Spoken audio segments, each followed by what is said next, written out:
નમસ્કાર બાલ મિત્રો, યુટ્યુબ ચેનલમાં આપનું હાર્દિક સ્વાગત છે। આજે આપણે ભાગ નંબર 75માં એક અંકથી 6 અંકોવાળી સંખ્યાની રચના જેના વિશે આપણે વાત કરવાના છીએ। સૌપ્રથમ એક અંકની સંખ્યા કેટલી છે તેની વિશેષતા જોઈએ તો શૂન્ય જે છે તે એક અંકની સૌથી નાની પૂર્ણ સંખ્યા છે। એક અંકની સૌથી નાની પ્રાકૃતિક સંખ્યા છે। 9 એક અંકની સૌથી મોટી સંખ્યા છે। માટે એક અંકની કુલ સંખ્યા 10 થાય। જ્યારે એક અંકની કુલ પ્રાકૃતિક સંખ્યા જો ગણીએ તો 9 થાય, કારણ કે પ્રાકૃતિક સંખ્યાની શરૂઆત 1 થી થાય અને પૂર્ણ સંખ્યાની શરૂઆત એટલે કુલ સંખ્યા જો ગણીએ પૂર્ણ સંખ્યા સાથે તો 10 થાય। બીજો, જે તે અંકની કુલ સંખ્યા આપણે શોધવી હોય એને કેવી રીતે શોધી શકાય તો અહીંયા એક સૂત્ર આપેલું છે, કુલ પ્રાકૃતિક સંખ્યા બરાબર જે અંકની સૌથી મોટી સંખ્યા હોય તે લખવાની, તેમાંથી જે અંકની અગાઉની અંકની સૌથી મોટી સંખ્યા જે તે અંકની અગાઉના અંકની સૌથી મોટી સંખ્યા લખવાની, તો આપણને કુલ પ્રાકૃતિક સંખ્યા મળે। દાખલા તરીકે અહીંયા કુલ પ્રાકૃતિક સંખ્યા આપેલી છે, શોધવી છે, તો એક અંકની સૌથી મોટી સંખ્યા તો કે 9 અને એક અંકની અગાઉના અંકની સૌથી મોટી સંખ્યા તો 0। તેથી 9માંથી 0 બાદ થાય તો 9 આવે। તેવી જ રીતે આ જ સૂત્ર મુજબ બે અંકની સંખ્યા જેને આપણે અંકોમાં 10 અને શબ્દોમાં 10, હવે એની વિશેષતા તો કે બે અંકની સૌથી નાની પ્રાકૃતિક સંખ્યા, તો એની વિશેષતા છે કે બે અંકની સૌથી નાની પ્રાકૃતિક સંખ્યા છે, કારણ કે તેની શરૂઆત જ 10થી થાય। બીજું 99 એ બે અંકની સૌથી મોટી પ્રાકૃતિક સંખ્યા છે, કારણ 99 પછી 100 આવે, 100 એ 3 અંકની સંખ્યા બની જાય, તેથી સૌથી મોટી સંખ્યા 99 આવે। હવે આપણે બે અંકની પ્રાકૃતિક કુલ સંખ્યા શોધી હોય 99માં તો કેવી રીતે શોધી શકાય તો બે અંકની સૌથી મોટી સંખ્યા એટલે કે 99, તેમાંથી શું કરવાનું તો કે બે અંક અગાઉના અંકની સૌથી મોટી સંખ્યા, તો બે અંક પૂરા શરૂઆત ક્યાંથી થાય તો કે 10થી, તો એના અગાઉ કઈ સંખ્યા આવે તો કે 9, તો તે 9 આમાંથી બાદ કરવાથી આપણને જવાબ મળે। એટલે કુલ 99માંથી 9 જાય તો બે અંકમાં આપણે 1 થી 100 સુધીમાં બે અંકની જોઈએ તો 90 સંખ્યા થાય। 99માંથી 9 જાય એટલે 90। ત્યારબાદ 3 અંકની આવી જ રીતે સંખ્યા શોધી હોય તો કેવી રીતે શોધી શકાય તો અહીંયા 3 અંકની નાનામાં નાની સંખ્યા 100 અને મોટામાં મોટી સંખ્યા 999।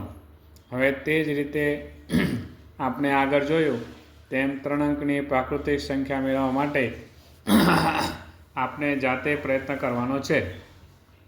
તો કેવી રીતે આપણે તે સંખ્યા મેળવશું તો આગળ આપણે જે સૂત્ર હતું કે કુલ પ્રાકૃતિક સંખ્યા, તો કુલ કેટલી સંખ્યા છે તો કે 100 સુધીની શોધવાની છે આપણે, 100 થી 999 સુધીની, તો એનું સૂત્ર આવશે 3 અંકની સૌથી મોટી સંખ્યા તો 999, એમાંથી એના આગળના અંકની સૌથી મોટી સંખ્યા કઈ આવે તો કે 999 એટલે 100ના પહેલાંની કઈ સંખ્યા આવે 99, તો 999માંથી 99 કાઢશો એટલે 900 જવાબ આવશે। સૂત્ર પ્રમાણે આપણે આ રીતે મૂકીશું એટલે આપણો જવાબ 99 આવશે। ત્યારબાદ 4 અંકની સંખ્યા આપણે શોધવાની છે કે 1000થી 9999 સુધીમાં કેટલી સંખ્યાઓ આવે, તો એમાં પણ આપણે આવી જ રીતે આગળના દાખલામાં સૂત્ર મૂક્યું તેમ કરશું. સૌપ્રથમ સંખ્યા લખીશું. 4 અંકની જે શરૂઆત થાય છે તે 1000થી થાય છે, તેથી સૌથી નાની પ્રાકૃતિક સંખ્યા 1000 થશે અને સૌથી મોટી પ્રાકૃતિક સંખ્યા થશે 9999.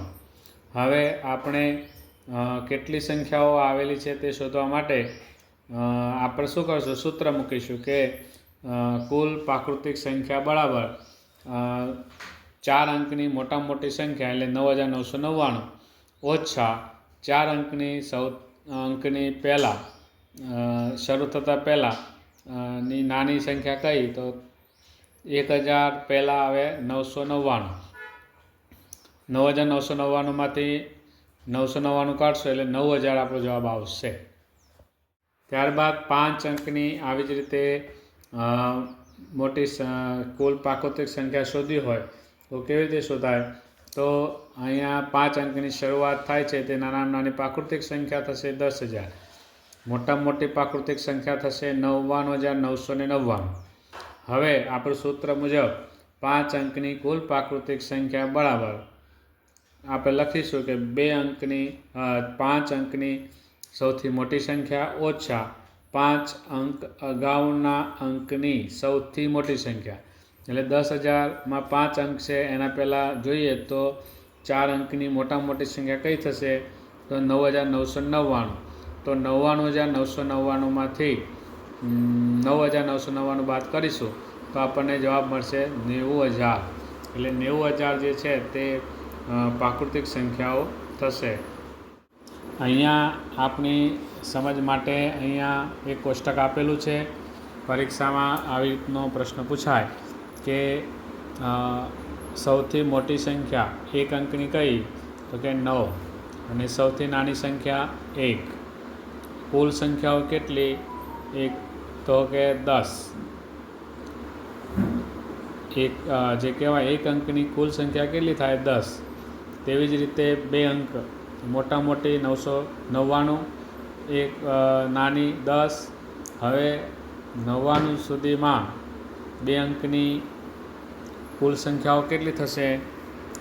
તો અહીંયા થશે 90. આપણે આગળ સૂત્ર જે હતું તે પ્રમાણે અહીંયા કોષ્ટકમાં આપેલું છે. તેવી જ 3 અંકમાં 999, મોટા મોટી 100 નાનામાં નાની અને પ્રાકૃતિક સંખ્યાઓ કેટલી કુલ? તો કે 900. 4 અંકમાં 9999, 1000 નાની મોટી 9999, કુલ સંખ્યા 9000. એ મુજબ આપણે જેમ જેમ આગળ જશું 5 અંક 6 અંક તો એક સૂત્ર પ્રમાણે લખીશું એટલે જવાબ તે પ્રમાણે આવશે. તો બાળમિત્રો, આજે આપણે ભાગ નંબર 75માં 1 અંકથી લઈને 5 અંક સુધીની સંખ્યા 6 અંક સુધીની સંખ્યાને આપણે કુલ પ્રાકૃતિક સંખ્યાઓ કેટલી છે તેના વિશે માહિતી મેળવી. હવે પછી આપણે ભાગ નંબર 76માં સંખ્યાની સ્થાન કિંમતની વાત આપણે કરીશું અને તેના દાખલાનું સોલ્યુશન મેળવશું. નમસ્કાર.